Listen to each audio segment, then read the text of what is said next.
Currently in labor and delivery right now. I managed to get through 29 weeks, pain and things of that nature, and I actually felt when he descended down into my It's your girl, Rob. Looking at a legend in the flesh, fresh about the kitchen to the check. Hold up, pose. It's your girl, Rob. It's your girl, Rob.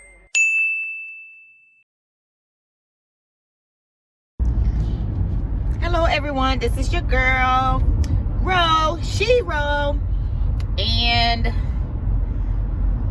as a part of my channel, I wanted to motivate and inspire some women who may be going through the same thing that I'm going through. I actually was supposed to be vlogging my entire pregnancy, but I don't see how some women do it when they're sick and down and not feeling well. So I managed to get through 29 weeks without even vlogging any part of my pregnancy. I may have mentioned it in some of my other videos, but this will be my first pregnancy vlog video.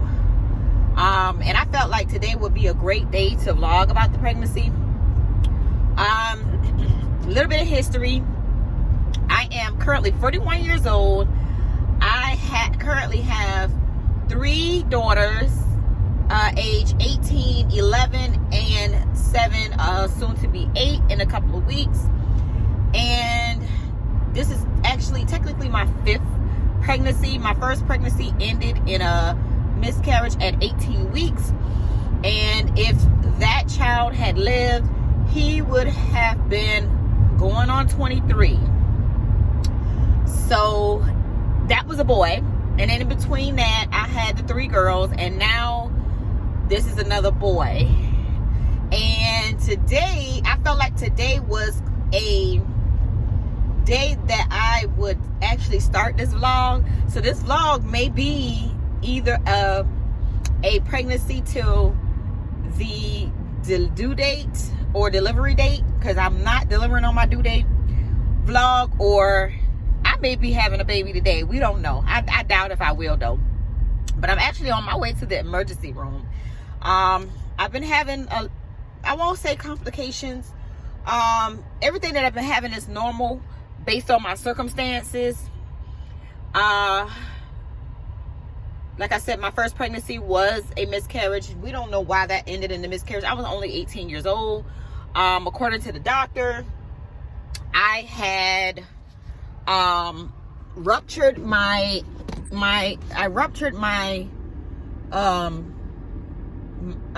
sac. So the placenta. I ruptured my placenta some kind of way.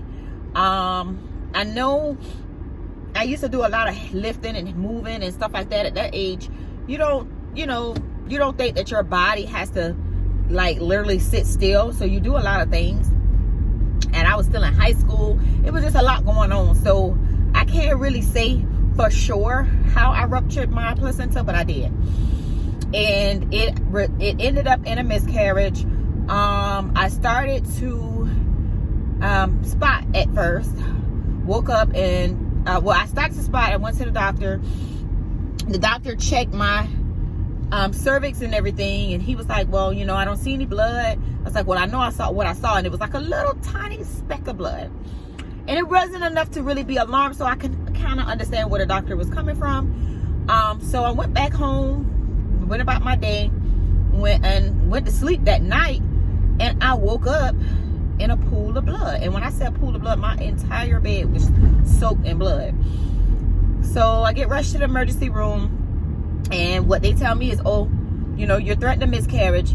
At that time I was maybe about 16 weeks. I don't know. I know it wasn't the weeks that I actually delivered him. I believe that I was going through it for about a month. So I had to have been about 14 weeks. And so they said, you're threatening miscarriage. You're going to go, we'll send you home, put you on bed rest, give you some pain pills, and just wait it out. Here I am on bed rest for weeks, in pain, thinking, okay, well, the baby hasn't come yet, so I got a good chance of saving the baby. So I'm sitting there, and I'm just monitoring myself, taking my pain meds and things of that nature. And the day that he actually came, because it was during the holiday, well, after the holiday, because I started miscarrying around Thanksgiving, because I remember being at the Thanksgiving dinner that we used to always have at my grandmother's house, in her bed, just balled up, curled up, crying. And I remember later on just being at home, and then missing Christmas. And then on December 29th, 1997 is the day that he actually came. I was still, having some bleeding and pain and things of that nature. And I actually felt when he descended down into my pubic area, and it was, at that point, it wasn't nothing nobody could do. Like, I actually felt him, the sac and him and everything, like, in my vagina. So my brother and sister called the ambulance. And I'm sorry if I said that wrong. I just can't pronounce that word. I'm down south, you guys, and I have a heavy accent. But they called the ambulance, and the ambulance came and rushed me to the hospital. And when I got to the hospital, they was ready, prepped and ready for me. And it was like a whole team of doctors and nurses, and they was just there. And they was like, well, before we got the ambulance left with me, they did check my panties. And when they pulled my panties down, I think, he was like, he saw the text said he saw the membrane. So basically he saw the sac had done fell out. So when I get to the hospital, they was like, well, baby, you're gonna have to push the baby out. I was like, no, I can't do it, because I was scared. I didn't know what to do. I was like, I cannot do it. So when they said that, I was terrified. I just went to just like closing my eyes and everything, and I was in and out because I had lost so much blood. I'm already by birth anemic, and so anytime that I lose blood, it gets really bad for me. So I'm in and out of consciousness because I've lost so much blood at this time. And so my mom was there, my stepdad was there, my brother was there, my aunt was there, and they all was like watching from a distance as they was working on me. And the lady, I think it was a woman nurse, she came and she, pulled my underwear off. She said, we will have to take your underwear off. I was like, just cut them. They was like, no, just pull them off. So when they pulled it off, as soon as they pulled it off, the baby fell off on the bed. It was so devastating to me. And I mean, it was relieving because the pain was gone, but I was in shock. I didn't know what to do. When he fell off in the bed, they picked him up and they showed him to me. They put him in a little incubator thing, even though he was already dead, where he was taking his last breath, because he was so small he couldn't survive. And so they put him in there, and my mom and them was watching him. And at this time, they were still working on me because they had to get that placenta out. But the placenta was all tore up into pieces. So the lady had to like literally get her hand up there to try to pull it out, and it just would not come out. So I had to have surgery to get that removed. Before that, because I was slipping in and out of consciousness, they checked my blood, and my blood count was so low that I literally passed out, like almost in coma. I passed out, and they was like, I could hear them trying to wake me up, but I didn't know what was consciously going on around me, because I was gone. Like, all I saw was black. And I could hear my mom talking, I could hear the nurse talking, and they gave me some blood. I remember them saying they was gonna give me some blood until I was better enough to go to surgery. They didn't send me surgery. I had surgery, and then they sent me home 2 days later. That was a tragic situation. However, I take it for what it was. God knows what was best. I end up with 3 beautiful girls, and now I'm having a boy again. Something that I didn't even think was possible. Reason being is because, again, my age, I'm 41. My baby girl is almost 8. I'm like, okay, I never got pregnant in between the 8 years, and now why am I pregnant now? I I had an issue with fibroids. It was just one fibroid, and I don't know if you guys know what the fibroid is. Fibroid is like a benign tumor or cyst that can grow within a woman's ovaries or uterus. I will put a link to some information about fibroids in the description box below for those who want to explore more about it.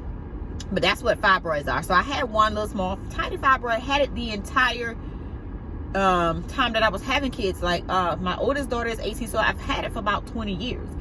Finally, after I had my last daughter, she was probably about 3, I had a surgery to remove the fibroid. Not because it was hurting, not because it was causing me bad bleeding or anything of that nature, because it was suggested by the doctor. Because I am anemic, they was trying to get to the source of the anemia, not knowing that it was in my history. So they suggested that I get it removed. Maybe that would help. Got it removed, and of course they gave me an iron infusion and stuff like that. So my irons, started to get better, and I was fine. Later on, back in 2018, so 2 years later, I go to the doctor because I was having pain, and they did a abdominal scan, a CT scan of my abdomen, and found that I had the fibroid again. So the fibroid technically grew back. And now, okay, I'm like, okay, cool. So we just gonna monitor that or whatever. Whoop. So I'm like, okay, well, I have a fibroid.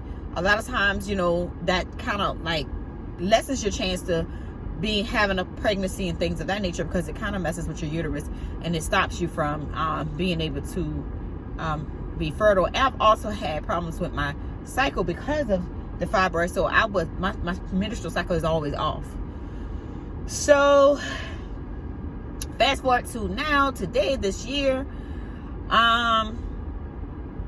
I was making preparation to go to the doctor to figure out how I was going to either get my tubes tied or get on some type of birth control to regulate my periods, because my periods went off.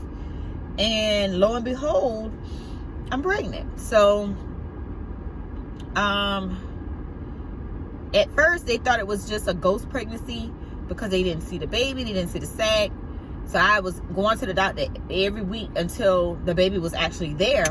So it was like, okay, I'm having pregnant. My test came back positive. My blood count is high. My HCG was high. And what's going on? So they did the ultrasound, and yes, the pregnancy was a sac and things of that nature. So finally he developed. Over the last, so I'm 7 months now. So over the last 7 months, I've had a pretty healthy pregnancy. Here and there, pain here and there. I've been to the emergency room about a week ago, about 2 weeks ago. So the closer I get to the ending, they have to consistently monitor me because of my, well, let's go back. My 3 daughters that I had to have them by C-section. My oldest daughter, she had her cord wrapped around her, but she had it wrapped around her whole entire body. Then it wrapped around her neck twice, and then it was tied in a knot. So she kind of like was the deal breaker on how I was going to deliver the rest of my babies. So since I had her at an emergency C-section, the other 2 was delivered in C-section, but they also came early. So they were delivered by C-section as well, emergency C-section. So because of that, my uterus has a lot of scarring and things of that nature. So that's the concern for the doctor. So I have been seeing a high-risk doctor like early on into my pregnancy. So like maybe about 11 weeks I started seeing a high-risk doctor. So I go there and they just monitor the baby, make sure he's growing, make sure he's healthy, make sure that I'm not contracting early because of the fibroids. Fibroids. So the fibroids actually came back with the one, but when they did the ultrasound, when they found the baby, I have 4 fibroids, 4 noticeable fibroids, because that doesn't mean that there's not more, but 4 noticeable fibroids inside the uterus with the baby. They haven't caused any problems with him, so he's been growing good and things of that nature, but they monitor that. So with the fibroids, I haven't had any really bad pain. Ooh, I feel like I'm having a contraction now. I haven't had any bad pain with them, but I just I basically put myself on bed rest for the most part. Like when I'm home and I'm not working and stuff like that, I just really lay down. However, I did have a scare 2 months ago, and I started spotting and contracting, and the doctor put me on bed rest then. So I had to like literally shut my business down and stay home and, you know, keep an eye on myself. So here I am today. I wish I would have started vlogging earlier for you guys so that you can kind of experience this with me, because this is going to be my last pregnancy. I did sign my paperwork to get my tubes tied, but this is going to be my last pregnancy, and I kind of want to kind of get it out there so that if any other woman has experienced what I'm experiencing, they had any questions, any concerns about anything, have any suffering with fibroids. I've also had that fibroid removal, which they called it a myomectomy, something like that. But they actually used these tools and they went through my navel cord, and it was like, I don't know, like a robot. I don't know. They used the robot, and it wasn't that painful. It didn't hurt that much or anything of that nature. And I didn't think that it would cause any, you know, scarring or anything of that nature. But according to the doctors, because of that myomectomy and the cysts that I have, the fibroids that I have, that is a big alarm for them. So that's why I'm seeing a high-risk doctor. Other than that, I'm pretty healthy. My baby's pretty healthy. None of his genetic tests came back positive, and so we're just waiting on him to develop more. But with the last scare, when I came to the hospital when I was bleeding, they gave me some steroids and they gave me some magnesium, and they basically prepped him for if he had decided to come early, or if something happened where he came early. So that's where I'm at now. I'm at the emergency room. I'm going to go ahead on the inside. If possible, I will come back with an update while in the emergency room or a labor and delivery, because I'm too far along to sit in the emergency room hurting you guys. But if not, I will come back once I leave, or if I have to stay. So I'll keep you guys tuned.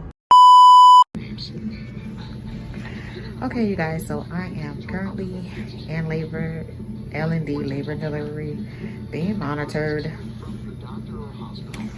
And hold on, let's see. Over $600 in credits for health items like vitamins, toothpaste, and first.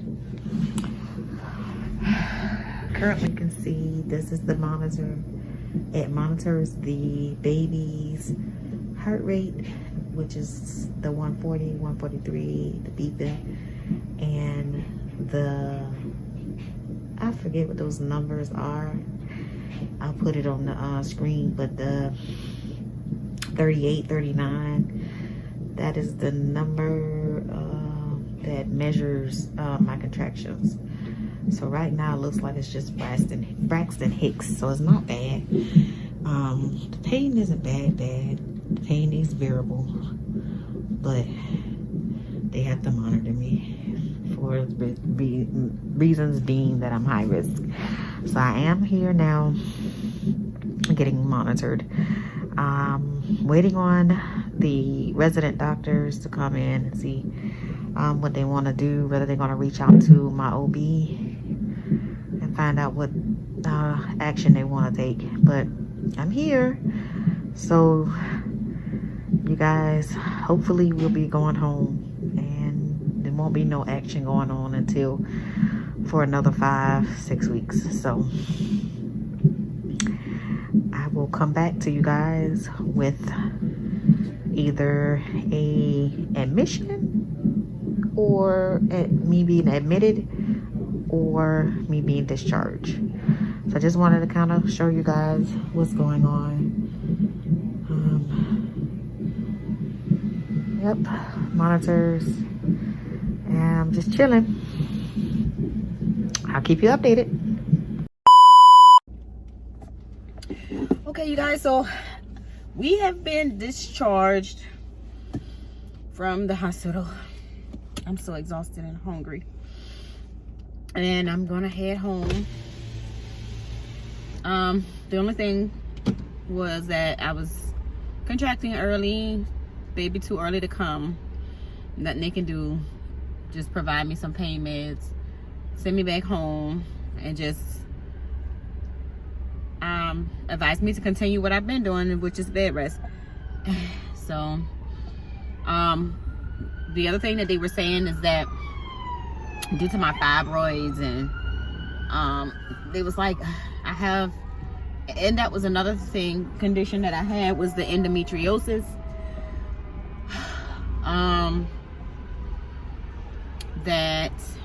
That could be causing the pain as well. I'm just over it. I'm just gonna chill out for these next 6 weeks. I have a doctor's appointment coming up.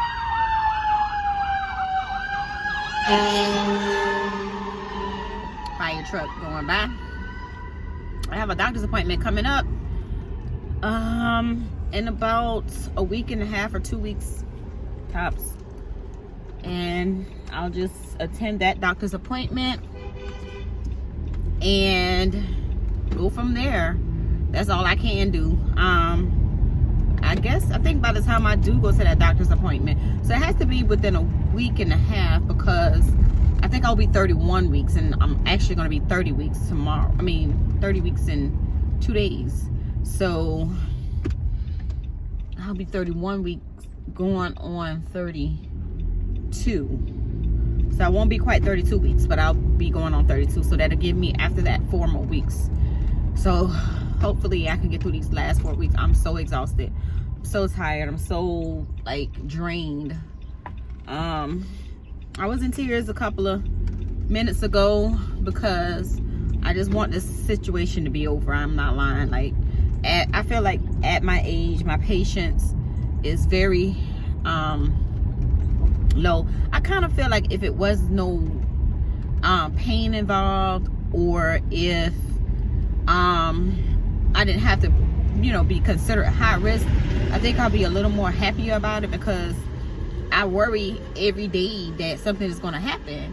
And I think that's what is causing me to fear, causing me to be drained, causing me to, not even want to continue on. But, I'm just going to accept it for what it is, and just be grateful, that I'm able to have a blessing, such as a child. And in some cases, you have some women who can't conceive. They have, they're never able to, never were, and they end up going throughout their life without any children. So I'm grateful for that. I just want this pain to be over. I just want to be able to breathe again. I just want to be able to move again. I want to be able to work again. I'm just so drained and tired. But through it all, I'll get through it. So if you guys are new to my channel, please,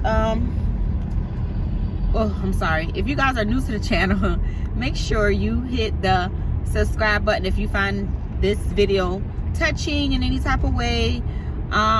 If it motivates you, if it makes you want to stay tuned for more videos, please don't hesitate to hit that subscribe button.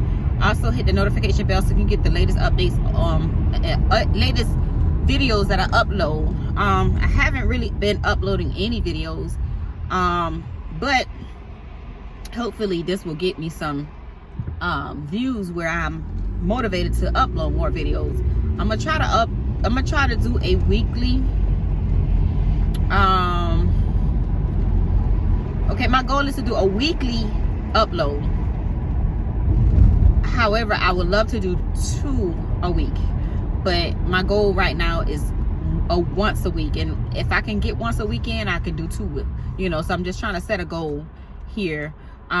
This channel is, just not about pregnancy vlog.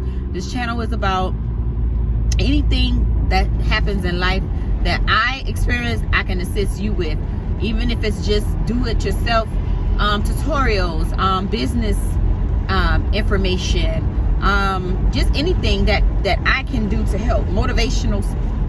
I can just come on here one day and give you a nice little motivational talk. But that's what I plan on doing with this channel. That's why I named it Shero. Ro basically means me, but at the same time, when you think about a woman hero, you say Shero. I'm not really self-proclaiming myself to be a hero, but in a sense, the things that I've gone through in my life and my past, I look at it as someone looking at me and saying, hey, you know, you have helped me get through this, and they consider me their hero in some way. So, and I've been told that. So that's where I'm getting that from. So I'm excited about where this channel is going to go, and I hope you guys stay tuned with me. As always, be a blessing to others. Goodbye.